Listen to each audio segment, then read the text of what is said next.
बैठ जाइए। आज हम लोग फिर से शुरू करने वाले हैं पिछली कक्षाओं में जो हम लोगों ने पढ़ा था संख्याओं की समझ, उसको आज हम लोग रिवाइज करेंगे। क्या था?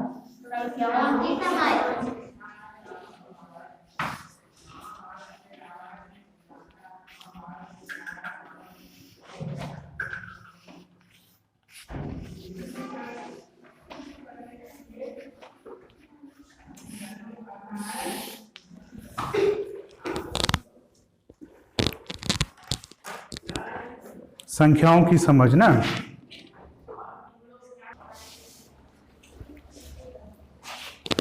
शुरुआत करते हैं संख्याओं की समझ में।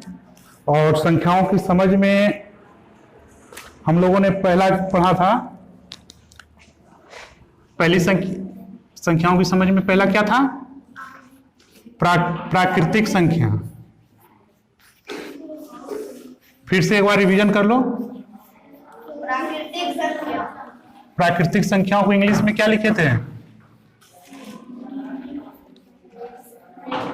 Natural number. नेचुरल नंबर, ठीक है। और दूसरा क्या था? पूर्ण संख्या।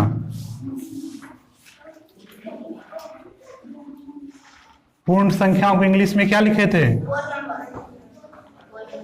Whole number. ये एक बार फिर से रिवीजन करवा रहे हैं। उसके बाद फिर क्या लिखाए थे? सम संख्या। सम संख्याओं को इंग्लिश में क्या लिखाए थे? Even number.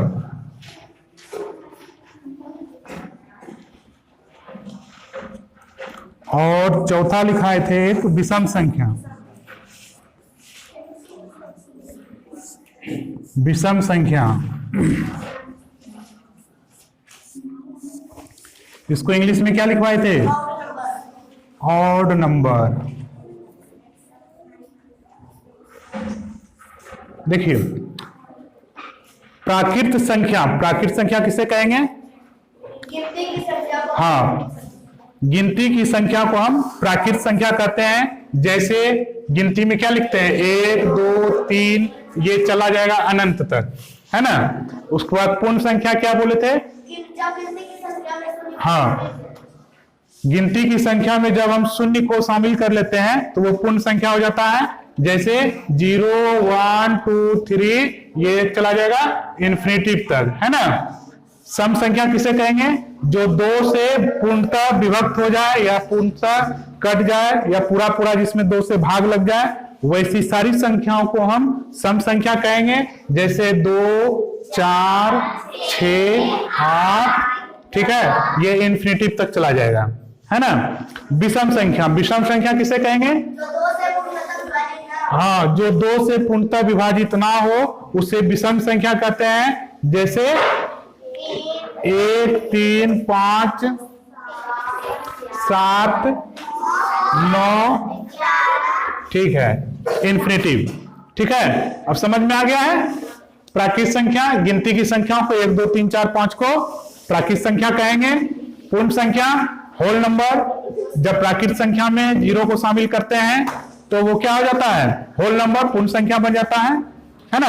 और 0 के बारे में बताए थे, शून्य का क्या मान होता है? उसका कोई मान ही नहीं है ना। लेकिन जब वो किसी संख्या के दाहिनी ओर लगता है, दाहिनी ओर लगता है, तो क्या हो जाता है? वो उस संख्या को 10 गुना बढ़ा देता है ना। 10 गुना बढ़ा देता है। यदि कोई संख्या 1 है, यदि संख्या 1 है तो शून्य की दाहिनी ओर में लग के इसको क्या बना दिया? 10। और जब इसके आगे एक और शून्य लगा देते हैं तो क्या बन जाता है? 100, 100। यानी कि यह 10 से 10 गुना हो गया, यानी 100 हो गया, ठीक है। और यदि इस शून्य को इसके बाईं ओर लिख देंगे फिर भी इसका क्या मान होगा? 1 ही रहेगा। तो शून्य का मान अकेले में कुछ भी नहीं है, उसका मान, उसका कोई वैल्यू नहीं है, उसका कोई मान ही नहीं है। लेकिन जब वो किसी संख्या के दाहिनी ओर लगता है तो उसका मान क्या होता है? 10 गुना बढ़ जाता है, ठीक है। तो पूर्ण संख्या तक आए। अब सम संख्या, वैसी संख्याएं जो 2 से पूर्णरूपेण कट जाए, विभाजित हो जाए या विभाजित हो जाए, या जिसमें पूरा पूरा 2 से भाग लग जाए, वो सम संख्या है। विषम संख्या जिसमें 2 से भाग नहीं लगे वो विषम संख्या है। क्लियर? और इसके बाद फिर हम क्या पढ़ाए थे? ये रिवीजन हो रहा है फिर से। हाँ, एक आया था कंपोजिट नंबर, कंपोजिट नंबर जिसको भाज्य संख्या कहे थे, है ना? इसको इंग्लिश में क्या लिखे थे? कंपोजिट। इसको कंपोजाइट नंबर भी बोलते हैं, कंपोजिट नंबर भी बोलते हैं, ठीक है? सब कंपोजिट नंबर। इसमें क्या बोले थे? वैसी संख्या जो, हाँ, इसके अलावा अपने किसी अन्य संख्या से भी कटे, है ना? जैसे में 4, 6, 8 इंफिनिटिव तक ही चला जाएगा, ठीक है? यानी कि भाज्य संख्या जो 1 से कटे, अपने आप से कटे, इसके अलावा किसी अन्य और संख्या से कटे, उसे भाज्य संख्या कहेंगे। जब अभाज्य की बात आएगी, अभाज्य संख्या, इसको क्या कहते हैं इंग्लिश में? हाँ, ये सब लिखवा चुके हैं ना? हाँ, प्राइम नंबर। इसका परिभाषा बताओ क्या होगा? हाँ, वैसी संख्या जो 1 से कटे और अपने आप से कटे, वो अभाज्य संख्या होता है। जैसे में क्या था? 2, 3, ठीक है? ये इंफिनिटिव तक चला जाएगा, ठीक है? अभाज्य संख्या, अभी तो फिलहाल हम लोग यही जान रहे हैं कि अभाज्य संख्या जो 1 से कटे और अपने आप से कटे, बाकी बात वो किसी अन्य संख्या से नहीं कटे। अभाज्य यानी कि उसको कोई और काट नहीं सकता है। लेकिन एक हम 2 से लिए हैं, है ना? तो इसमें एक क्वेश्चन आता है कि सबसे छोटी भाज्य संख्या क्या होगा? 4। भाज्य संख्या, सबसे छोटी भाज्य संख्या 4। सबसे, इसमें क्वेश्चन आएगा कि सबसे छोटी भाज्य संख्या, भाज्य संख्या तो क्या हम बताएंगे? 4, ठीक है। और सबसे छोटी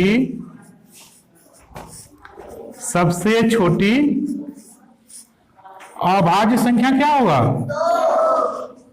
अभाज्य संख्या 2। अच्छा, और तीसरा क्वेश्चन ये है मेरा कि सबसे छोटी सम अभाज्य संख्या बताइए, क्या होगा? बोलो। 2। सम अभाज्य संख्या 2। ये बताए थे ना, कल ही बताए थे कि 2 एक ऐसी पूरा अभाज्य संख्या, जब हम भाज्य संख्या भी 150 लिखवा के लाए थे, तुम लोग लिखे थे, है ना? अभाज्य संख्या भी हमने 100 बोला था कि 50? 100, कुछ लोग 50 दिखाए, कुछ लोग 100 दिखाए हैं, ठीक है?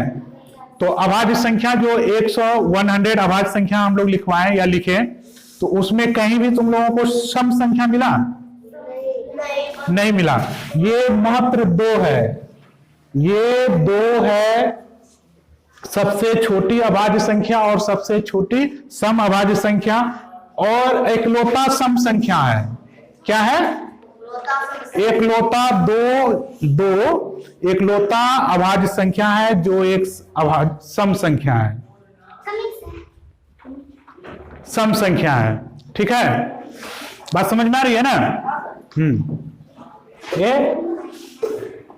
उसके बाद फिर यहां तक क्लियर हो गया? कोई दिक्कत नहीं ना है? चलो मिटाते हैं इसको। अब इससे हम, उसके बाद हमने बताया था क्या? धनात्मक धन, क्या क्या था उसका नाम?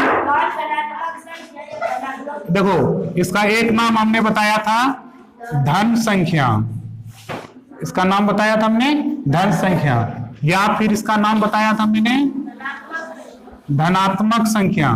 ठीक है, धनात्मक संख्या। और इसका तीसरा नाम हमने क्या बताया था? धनात्मक पूर्णांक। ठीक इसी प्रकार दूसरा हमने बताया था, हाँ, ऋण संख्या या फिर ऋणात्मक संख्या। ऋणात्मक संख्या और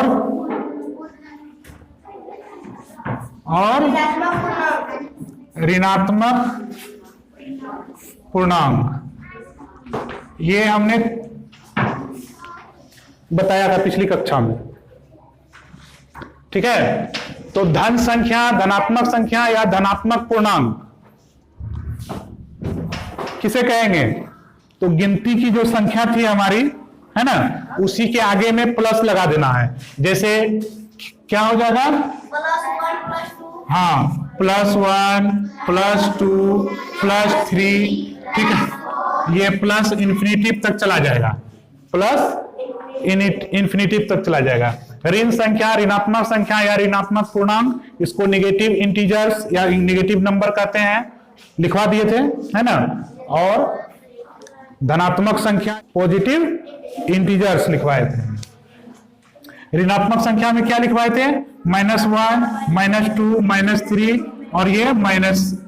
तो प्लस माइनस में मुझे नहीं लगता है किसी को कोई दिक्कत होनी चाहिए, कोई दिक्कत नहीं है। सिर्फ गिनती की संख्या में जब धनात्मक संख्या की बात होगी तो क्या करना है? उसके आगे में प्लस लगा देना है। जब ऋणात्मक संख्या पूछेंगे तो क्या होगा? उसके आगे में गिनती की संख्या में माइनस लगा देना है। ठीक है, इसके बाद एक चीज और बताए, पूर्णांक। अब क्या हम बताएंगे? पूर्णांक। तो पूर्णांक भी हमने बताया था।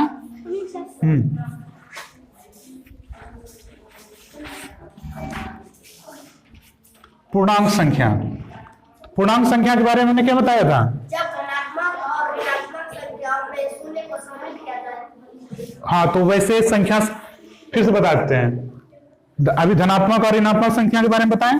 तो धनात्मक संख्या, ऋणात्मक संख्या और उसमें शून्य को जब शामिल कर लेते हैं तो एक संख्याओं का समूह प्राप्त होता है, संख्याओं का एक सेट प्राप्त होता है, संख्याओं का एक समुच्चय प्राप्त होता है, जिसे हम पूर्णांक इंटीजर्स नंबर कहते हैं। ठीक है, कोई दिक्कत नहीं ना। तो इसको हमने कहा था कि पूर्णांक संख्या को हम एक संख्या रेखा पे दिखाते हैं।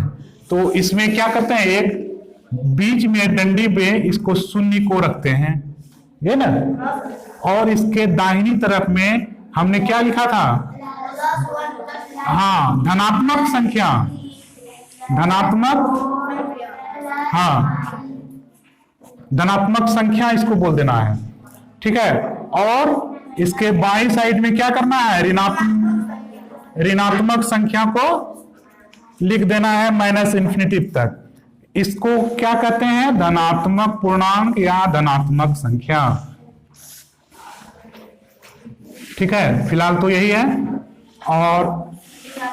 और ये हो गया ऋणात्मक संख्या, और नीचे यहां पर शून्य है ही। ठीक है, कोई दिक्कत? यहां तक तो पढ़ाए थे हम लोग, यहां तक हम लोग पढ़े थे। ठीक है, कोई दिक्कत नहीं ना। यहां पर एक चीज और था कि अभाज्य संख्या में हम 2 से शुरू किए और एक को हमने अभाज्य संख्या नहीं माना था। हम बताए थे ना कि एक क्या है? अभाज्य संख्या नहीं है। तो एक अभाज्य संख्या नहीं है। क्यों नहीं है? क्योंकि हमने परिभाषा से तो बताया, परिभाषा में हमने क्या लिखा कि जो एक से कटे और अपने आप से कटे, है ना। अभाज्य संख्या के बारे में एक क्लियर कर लेते हैं। प्राइम नंबर अभाज्य संख्या जो है, इसके बारे में कि वो एक से कटना चाहिए और अपने आप से कटना चाहिए। जैसे कि मान लो 2 है, तो 2 जो है एक से कटेगा और फिर 2 अपने आप से भी कट रहा है ना। तो और इसके अलावा 2 किसी अन्य संख्या से किसी अन्य संख्या से ये नहीं कट रहा है, नहीं कट रहा है। हाँ, ये दो को जब 1 से भाग देंगे तो कितना होगा? 2 को जब 1 से भाग, और 2 में 2 से भाग देंगे तो कितना होगा? 1। लेकिन 2 को और कोई इसको काट सकता है? नहीं ना काटेगा। अब देखो उसी प्रकार 5 लेते हैं। 5 जो है 1 से कट रहा है ना, और 5 को जब हम खुद काट रहा है, वो 5 और किसी से कटेगा? नहीं कटेगा। ये सब क्या हो गया? अभाज्य संख्या। बात समझ में आ रही है ना?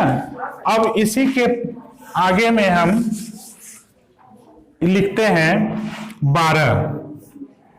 अभाज्य संख्या को पहले पहचानना है। 12, हाँ, 1 से यह पूर्ण रूपेण कट गया, फिर ये अपने आप से भी कटा है ना, और ये किसी से कटेगा? हाँ, 2 से कट गया, फिर 3 से भी कटेगा, उसके बाद ये 4 से कटेगा, ठीक है, फिर हाँ 6 से कटेगा, फिर है ना। तो ये इसका मतलब है कि यह अन्य संख्या से 12 कट रहा है, यानी कि ये भाज्य नहीं, अभाज्य नहीं, भाज्य संख्या है। ये 12 क्या है? भाज्य संख्या है, अभाज्य संख्या नहीं है। अब देखो 1 के बारे में बताते हैं। 1 जो है, 1 को 1 अपने आप से, 1 से तो भाग लगेगा ही, 1 फिर अपने आप से भाग लग रहा है, नहीं, तो इसमें क्या कोई डिफरेंस तो है नहीं, लेकिन ये हो सकता है। लेकिन जब हम आगे की क्लास में पढ़ेंगे तो पता चलेगा कि अभाज्य संख्या का स्टैंडर्ड मान जो होता है, परिभाषा होता है, उसको कहेंगे कि वैसी संख्या जिसके सिर्फ और सिर्फ 2 गुणनखंड हो। क्या हो? हाँ, 2 गुणनखंड हो। आगे चलेंगे क्लास में तब पढ़ाएंगे गुणनखंड क्या होता है। फिलहाल अभाज्य संख्या इसीलिए हम पहले नहीं बताना चाह रहे थे। अब अभाज्य संख्या अब समझ लो। ये हमने लिखा 5 लिखा, इसका क्या गुणनखंड होगा? 1 और 5। अच्छा, 7 लिखो।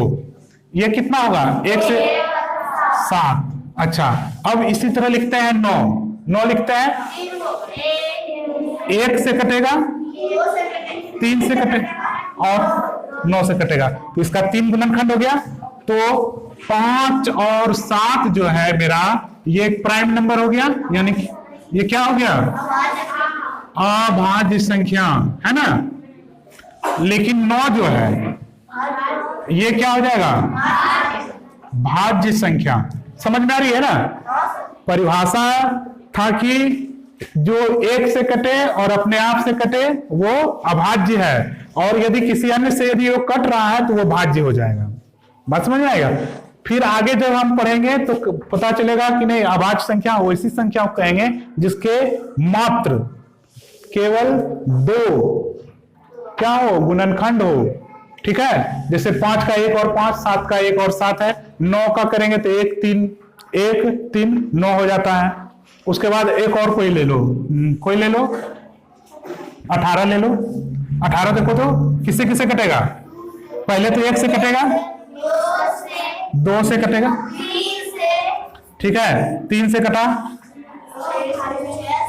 6 से कट रहा है, और फिर 9 से नहीं कटेगा, अब फिर 18 से ये कट रहा है। देखो कितना इसका गुणनखंड हो गया, है ना। तो ये भाज्य है कि अभाज्य है? भाज्य है ना, अभाज्य नहीं है।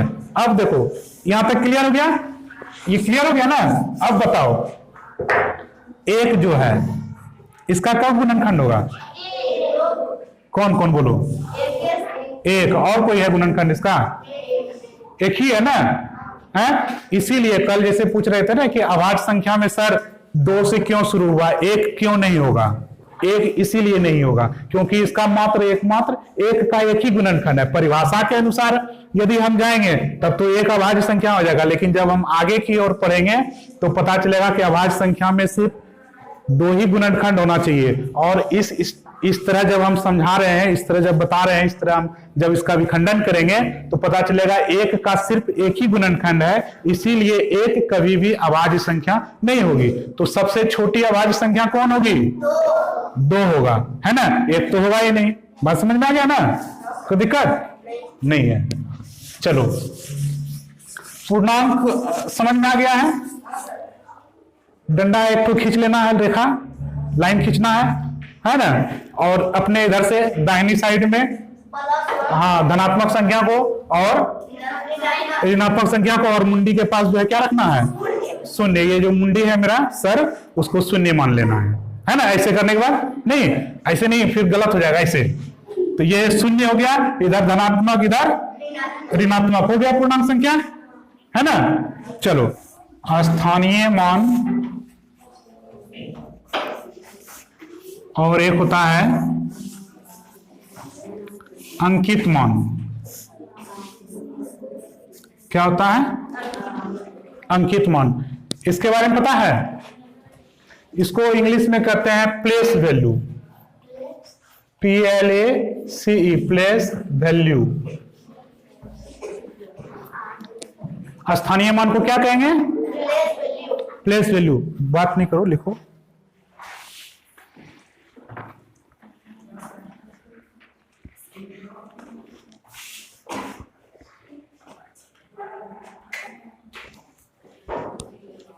ठीक है, तो स्थानीय मान, सबसे पहले हम स्थानीय मान के बारे में बताएंगे।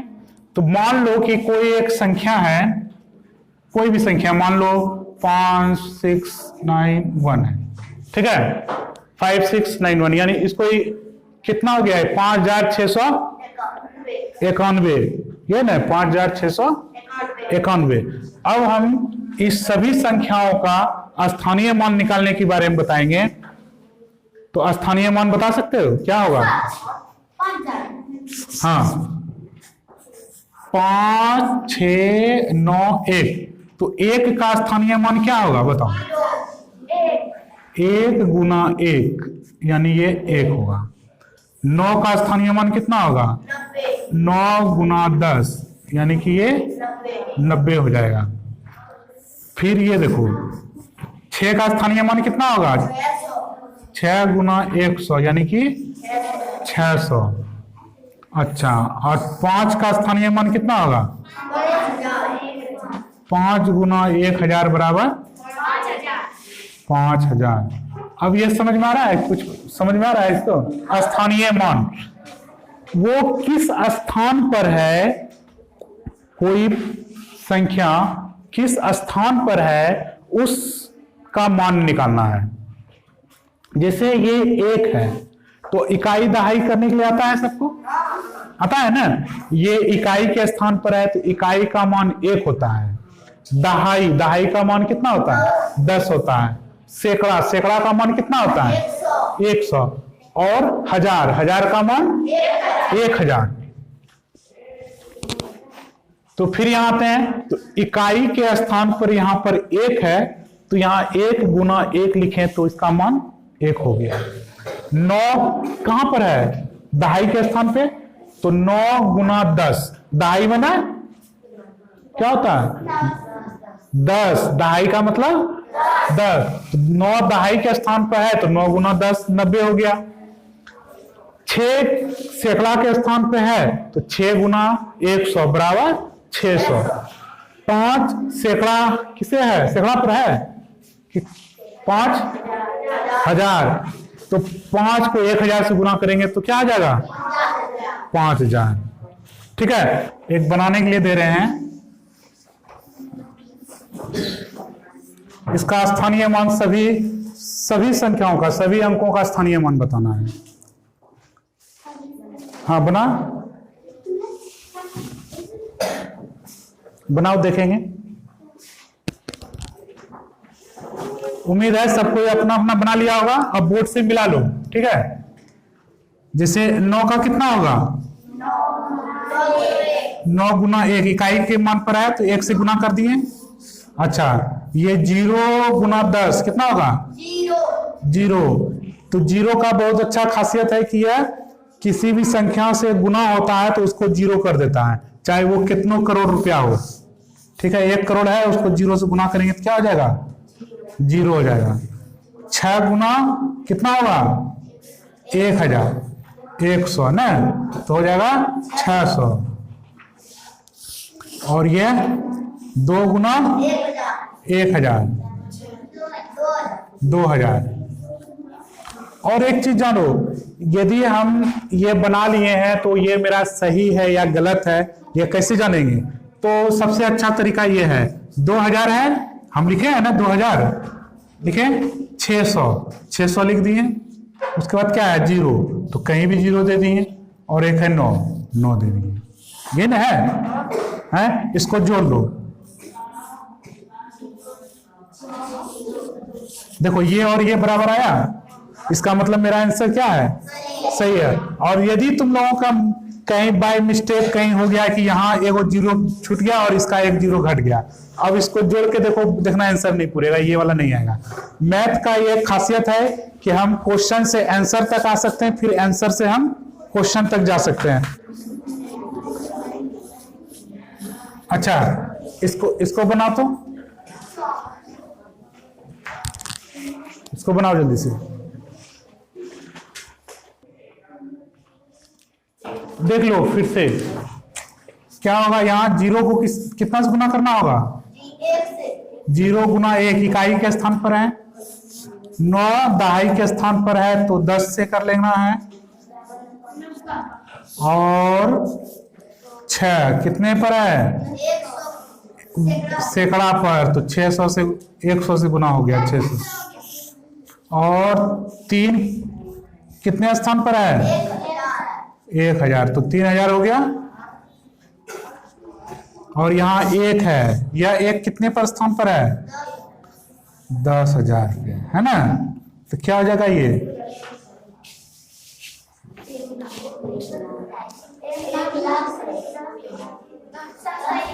इकाई, दहाई, सैकड़ा, हजार, 10,000, यानी क्या हो गया? 13,690। यहाँ देखो, इकाई, दहाई, सैकड़ा, हजार, 10,000 हो ना?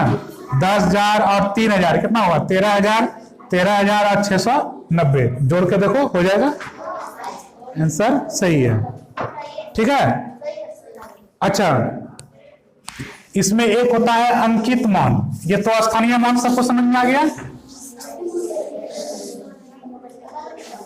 स्थानीय मान सबको समझ में आ गया। अब आते हैं अंकित मान पर। अंकित मान में कुछ नहीं है, जो जिसका है उसको वहीं पर लिख देना है। अंकित मान